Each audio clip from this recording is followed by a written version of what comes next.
নমস্কার বন্ধুরা, এই কোন ঠান্ডার মধ্যে আবারও এই রাজ্যে বৃষ্টি ঘিরার সম্ভাবনা রয়েছে। তাই কি জানালেন আবহাওয়া দপ্তর, তাই সম্পূর্ণ ভিডিওটা দেখুন এবং জানুন। কিন্তু এর ইনডাইরেক্ট এফেক্টে আমাদের এখানে বৃষ্টি জারি থাকবে, কিন্তু সেটা মূলত হালকা থেকে মাঝারি বৃষ্টি দক্ষিণবঙ্গের জেলাগুলোতে। সেটা হচ্ছে আমাদের 21, 22, 23, 24 তারিখ থেকে আমাদের এখানে বৃষ্টি একটু কমবে।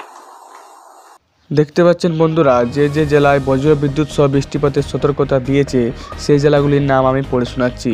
পশ্চিম মেদিনীপুর, ঝাড়গ্রাম, পূর্ব মেদিনীপুর, হাওড়া, 24 পরগনা, কলকাতা, বর্ধমান ও নদিয়া। এই জেলাগুলির মধ্যে বজ্রবিদ্যুৎ সহ বৃষ্টিপাত হওয়ার সম্ভাবনা রয়েছে। দেখতে পাচ্ছেন ম্যাপের সাহায্যে বোঝা যাচ্ছে যে প্রত্যেকটি জেলার মধ্যে বা প্রত্যেকটি রাজ্যের মধ্যে ঘন কুয়াশা আর ঘন শীত লেহের চলছে, যেটা ঘন ঠান্ডা। সেই ঠান্ডার মধ্যে যদি বৃষ্টি পড়ে তাহলে বুঝতে পারছেন কী অসুবিধার মধ্যে ভুগতে হবে কৃষক, সাধারণ মানুষ এবং কৃষকদের। দেখতে পাচ্ছেন 10 ডিগ্রি 12 ডিগ্রি তাপমাত্রা রয়েছে এখানে। একবার ম্যাপের সাহায্যে বুঝে নেওয়া যাক যে পশ্চিমবঙ্গের যে আবহাওয়া সতর্কতা দিয়েছে আবহাওয়া দপ্তর থেকে। 20 তারিখ সকাল 8:30 থেকে 21 তারিখ সকাল 8:30 পর্যন্ত এই আবহাওয়া থাকবে, অর্থাৎ 24 ঘন্টা এই আবহাওয়া সতর্কতা দিয়েছে আবহাওয়া দপ্তর।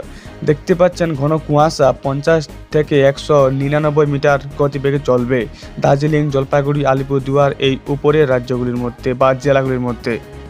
উত্তরে অর্থাৎ নিচ দিকে যে জেলাগুলি রয়েছে সেগুলোর মধ্যে শীত অবশ্য থাকবে, কিন্তু বৃষ্টির কোনো সম্ভাবনা নেই।